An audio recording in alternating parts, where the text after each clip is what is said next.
Hello guys and welcome to my channel Departure from the Usual. So today's shout out goes to Manmohan Jaiswal. If you guys also want a shout out, then subscribe my channel, like the video and comment down below. Let's move on to today's case. So today I'm going to be talking about Qandeel Baloch, who was a Pakistani activist, model, actor and social media influencer, and who was murdered by her own brother in the year 2016. So what was the whole case? Let's know about it. So Qandeel Baloch wasn't her real name. She was born with the name Fawzia Azim on March 1st, 1990 in a small district of Punjab region in Pakistan, to her parents Muhammad Azim and Anwar Bibi. The family was lower middle class and her parents worked on farms to fulfill their needs. They were a conservative Muslim family. Qandeel grew up with 6 brothers and 2 sisters. As a kid, she loved outdoor sports. In Pakistan, especially among the more conservative Muslim families, it is customary to wear a burqa. However, she would always fight with her parents and refuse to cover up. Now, being an active kid, she became interested in the prospect of a show business career when her family brought their first TV in the early 2000s. She watched films and TV serials on the TV set and was attached to the entertainment world. She was also bored of their village life and confessed to one of her sisters that she would someday dance and sing and be like the city girls. She also dreamed of becoming an independent girl since her childhood, watching boys ride bicycles. She once demanded one for herself. She completed her early education from a local school, and as she stepped into her mid-teenage years, her parents prepared for her marriage.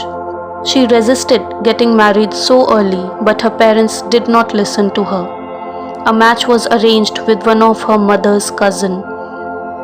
His name was Ashiq Hussain, and she got married to him at the age of 18. And she did it to honor her family's wishes, but was never happy with her husband. She later claimed that her husband was a savage and often beat her up. However, her husband denied the allegations. They also had a son in 2009. While living in her husband's house, she still dreamed of living in a big city and acting in TV dramas. When her husband denied her the permission to follow her dreams, she fled from the house and took shelter in Multan, a nearby big city. After that, she moved to a women's shelter. The living conditions there was not good. She found it extremely difficult to take care of her son due to those conditions and handed him over to her husband. She hoped to get back for her son someday when she would become rich and famous. She also asked her parents for help, but they denied, as she had, according to them, dishonored the family. Over the next few years, she moved to different cities and did many jobs. She once worked as a bus hostess and sold snacks to passengers. In 2012, at the age of 22, she finally saved enough to move to Karachi, Pakistan's commercial and mass media hub. Qandeel began auditioning for roles in films and TV right away. She appeared in many small roles in soap dramas. She was also in touch with her parents back then and asked her mother to watch her on TV. Along with this, she opted to pursue her second dream, which was that of becoming a singer. In late 2013, she auditioned for the Pakistani singing reality TV show Pakistani Idol in Lahore. Her audition, which was telecasted earlier, showed the judges making fun of her singing abilities and her high-pitched voice. She, however, later claimed that the audition was fake and that she was paid to do the publicity stunt. Around the same time, social media was catching up with the Pakistani youth. Qandeel created her online profiles and began uploading her videos and pictures on them. She used many unique catchphrases that caused her popularity to rise exponentially, not only in Pakistan but in India too.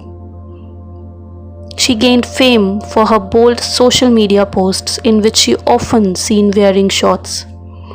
Guys, as you know that Pakistan is highly conservative country, and that's why her social media presence was mostly met with criticism. However, there was also a section of Pakistani youth that was impressed by her. She was also dubbed as Pakistani Kim Kardashian, and many liberal publications also branded her the face of Pakistani feminism, as she went against society's norms to do what pleased her. However, in the year 2016, she received more criticism from the media when she promised that she would do a strip dance if Pakistan wins in a cricket match against India. And she also released a trailer about the same. This act also made her popular in India, and she was compared to Indian model Poonam Pandey, who had made similar promises to her fans. The narrow-minded section of Pakistanis accused her of indulging in prostitution, but she clearly denied the allegations. Earlier in 2015, she was finally able to rent a posh house for her parents in Multan. She also took care of all their expenses. She once wanted to marry former Pakistani cricketer Imran Khan, who is the current Prime Minister of Pakistan. She stood outside his house for days demanding to be allowed to enter the house, and news channels covered the entire incident. Guys, once when a Pakistani province banned Valentine's Day celebration, and also President Mamnoon Hussain urged people not to celebrate the Western holiday, but Qandeel defied this directive and released a video of herself in a silk dress that climbed up her thighs, and she wished her followers a happy Valentine's Day and called such politicians idiots for attempting to stop people from publicly loving each other. Guys, her public profile was reaching a fever pitch in 2016. But what happened after that? In mid-2016, Qandeel started visiting her parents' Multan house more often. One of her brothers, Wasim Azim, was also staying with them. However, he was enraged at his sister over her social media antics and had thus told his family that he was going to kill her for bringing a bad name to the family. Nevertheless, his anger seemed to have subsided over time. On July 15, 2016, while Qandeel was sleeping, she was first drugged and then asphyxiated with a pillow by her brother. Wasim was arrested the next day, and he confessed to the honor killing, and he was given a life sentence. The murder caused a huge uproar in the media, and many progressive Pakistanis spoke against it. Many international public figures, including British Prime Minister Theresa May, also spoke about it. However, many Pakistanis supported Qandeel's murder by her own brother. Speaking after his arrest, her brother said, "I am not ashamed. We are Baloch, and as Baloch we cannot tolerate this." He pointed to the videos his sister has made, and specifically the images taken with the Pakistani leader Mufti Abdul Qavi. So I forgot to tell you about this incident. So guys, in March 2016, her meeting with the Pakistani religious leader Mufti Abdul Qavi to discuss her faith raised a storm in the country. Mufti was suspended from his position, and Qandeel was further criticized. The controversy had her appearing on many big news channels, where she argued with Muslim clerics to defend her Western and progressive way of life. Guys, the so-called honor killings are understood to mean the murder of a relative by another for bringing the family dishonor.